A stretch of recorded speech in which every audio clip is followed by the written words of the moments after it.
Welcome back to the channel, RacerX here, and today I want to talk a little bit about something that has been on my mind now for a while. I've been doing all sorts of research on this. Matter of fact, the last 3 days, I have been trying to compile all sorts of research, really to kind of argue that maybe right now is one of the worst times we've ever had to be a car person, and I have all sorts of stats to back this up.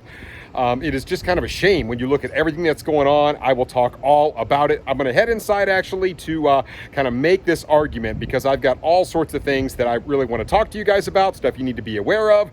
It's a little depressing really when you kind of look at everything that's stacked against us as car people, but we will talk through it today. If you're new to my channel, please do me a huge favor. Please hit the subscribe button. You can find that down there in the corner. About 22% of you guys are subscribed, have huge plans for this year. It's going to be a lot of fun, and here we go.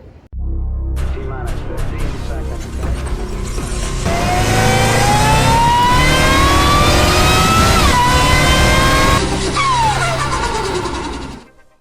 Today I will be putting on my economist hat, if you will. It's a little bit of a different kind of video for me, but so many things that I want to touch on just really quick that I want to make you aware of. And after 40 plus years of being a big car enthusiast, I was knee-high to a grasshopper when I started loving cars, and it's just something I've always loved. And for those of you that lived in, say, the 60s or the 70s, what a fantastic time to be a car person. The cars looked good, they sounded good, they had big engines. For the most part, gas wasn't really a huge issue. We did have a few times, obviously back in the day, where we had some gas shortages, we had gas crises, things like that. We had some issues. Nothing was ever without flaws. And then, of course, we got into the 80s and the cars really kind of started to be, in my opinion, less than ideal. The horsepower came way down. The engine displacement came way down. We had some new laws passed, things like that. And the cars just became less fun, at least in my opinion. Not a lot of great stuff in the 80s. Then we got back into the 90s and things started to get better. We started to see some pretty cool stuff come out in the 90s. One of my favorite cars, the Trans Am. The Vets got really good in the 90s, obviously with the C5s. A lot of really good cars started to come out really in the 90s, 2000s. We started to see more bumps in horsepower, a little bit different design, all the way through to today where we have like modern day Hellcats, and we've got, you had the Viper, of course, that went away a few years back, but then, the Vet started to make, the ZR1 started to make big power, and we started to see some big increases in power, the Shelbys, all that kind of stuff. And even the import stuff started to creep up in power and supercharged engines. And what a fantastic time, say back in like 2016, 2017, all that kind of stuff, to be a car person. We had these kind of horsepower wars. Now all of a sudden we have all these other factors that are creeping in, and it's making things very interesting. Over the course of the last 2 years, being a car enthusiast has seemingly become more and more difficult. So here are some factors that I wrote down, most of which are out of your control, out of my control. It's sort of a big picture type thing. But I mean, the cost of fuel certainly is something that everybody is well aware of. And of course, we as car people, that hits very close to home because obviously, a huge jump in fuel price means either you don't drive your car as much or you just basically go broke trying to enjoy your car. Also, the cost of cars in general, we'll talk about that. Certainly the shortage of cars, lack thereof, the different factors that are leading to that, even the cost of insurance and the cost of the supplies to maintain your vehicle. All of that has gotten much more expensive. Now, as I start to dig into the specifics of things, I start to do a lot of research on all these websites. I start to look at the charts. The numbers get a little bit wonky because they tell a little bit of a different story. The numbers don't always jive perfectly, but they do tell a pretty consistent story, and that is gas prices are at a kind of a world record high, at least for here in the US. And as I looked at several of these charts, for example, on tradingandeconomics.com, they mentioned that 1 year ago exactly, gas was $2.15 a gallon on average. And as of today, $4.03. That basically is an 87% increase in the price of fuel. Another chart was a little bit different. It said $3.11 is the price 1 year ago, and that $4.72 is the current price of fuel. Completely different numbers there, but we're still at a 47% increase, even if you take that chart, which I think is not quite indicative of how much gas has really gone up. So, whether it's a 47% increase or an 87% increase. I mean, huge increase in the price of fuel. So if you're somebody that has to drive for a living, you drive a truck, I mean, massive. And then obviously if you're an enthusiast, you just like getting out and driving, say you're on E85 like myself, and you just like to go out and enjoy driving your car, this has become a huge issue. I mean, to the point where we can't even really enjoy our cars. It is a problem.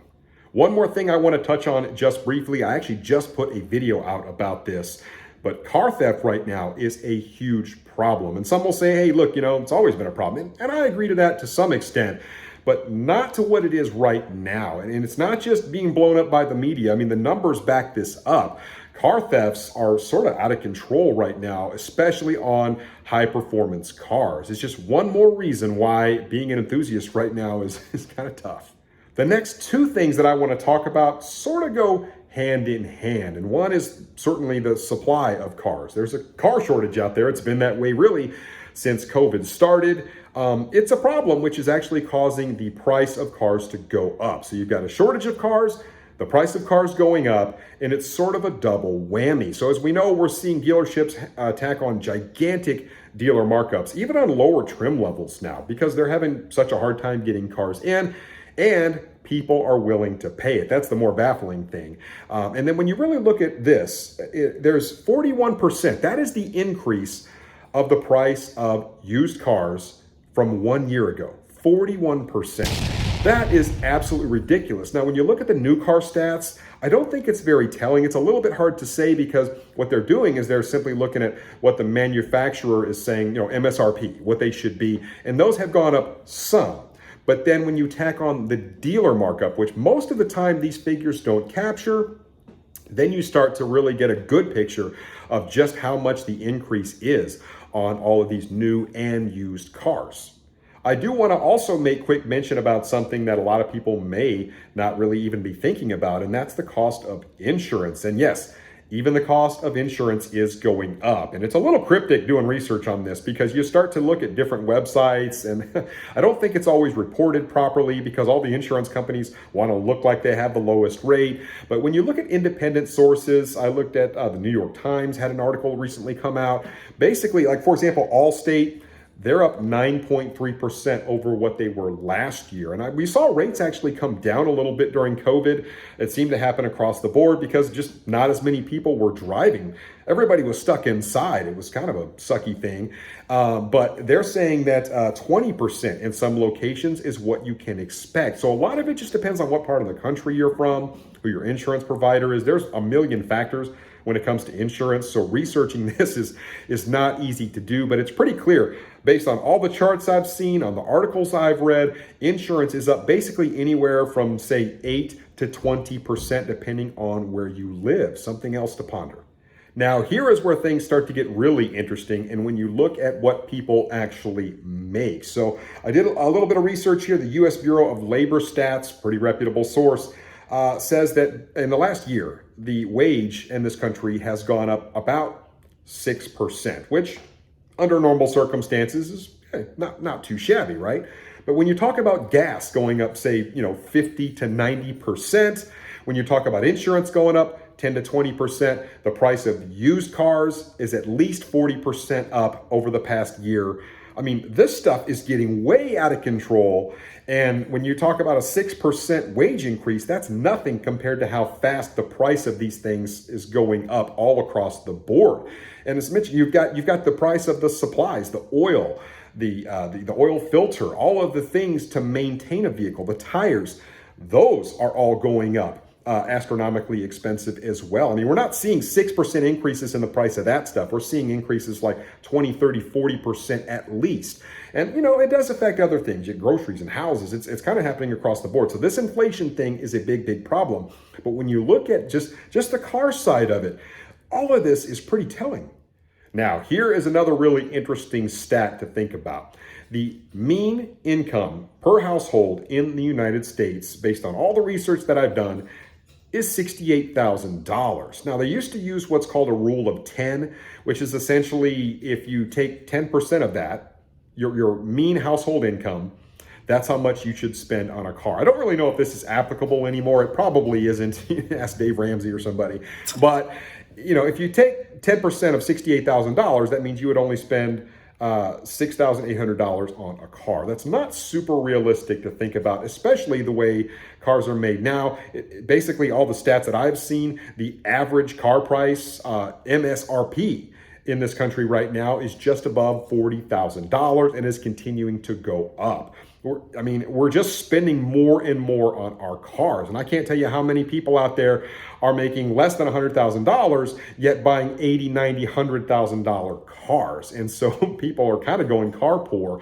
But $68,000, when you're trying to compensate for the price of cars going up, obviously, the price of gas, the price of insurance, the price of caring for those cars and the tires and everything else that's wrapped up into that ball of wax for the privilege to go out and drive and do the things that we as enthusiasts love, it's just spiraled out of control.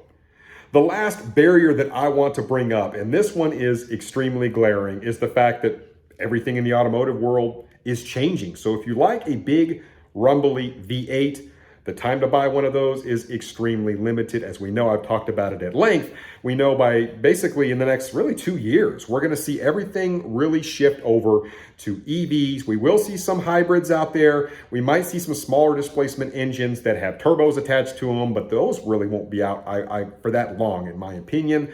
And it is a little bit tough looking down and seeing what is coming. Now, from a capability perspective, you look at things like the Tesla Plaid, or you jump up to their new Roadster that's coming out. Heck, even the new Hummer, unbelievably capable. We're seeing the new F-150 pickups come out that are electric. I mean, all sorts of stuff coming down the pipe, basically from all manufacturers across the globe. Everybody is switching over to electric, and we really don't have the infrastructure yet to be able to support that many electrics coming out. But as we know, in the next few years, most of the offerings coming down the pipe will be electric vehicles. The hydrogen thing is kind of floating around out there as well. Who knows where that's going to end up. But if you love a big rumbly V8 or a V10 or just that muscle car sound, it's a really tough time to be a car person. And, you know, a lot of people want to say that there's just one factor. You know, maybe it's the administration. The EPA is putting all this pressure on us because now, like in places like California, you can't even have a loud exhaust. I mean, are they really taking away all the fun of being an automotive enthusiast? Depends on what side of the fence you sit on. So to sum things up, there are a lot of really big concerns that I have for the car community out there. Certainly the cost of fuel we talked about, the cost of the cars themselves continuing to just skyrocket, both new and used, the shortage of cars in general. They're just hard to find, especially the higher trim levels. If you're looking for something that's got a high horsepower, something that's kind of limited edition, you are going to pay out the nose if you can find one at all. Certainly the cost of insurance is continuing to go up, the cost of the supplies to maintain your vehicle and the labor to do it. That continues to go up. Cars being stolen is a huge problem right now. And then, of course, everything's being pushed over to EV. That is a lot of stuff working against you all at once. And really, over the past, basically, 2 years, we've seen all of this happen, and the automotive world really kind of got tipped on its head. And then, of course, we have the problem of inflation that affects everybody, meaning that you're paying more for the goods and services really across the board for housing and groceries and all that kind of stuff, making these cars even less affordable. So you guys tell me. I mean, I don't know what the solution is to this. As I mentioned, you can't really control a whole lot of it, but it is very concerning as a car enthusiast. So you guys let me know what you think about it in the comments down below. I will catch you on the next one. So until then, RacerX.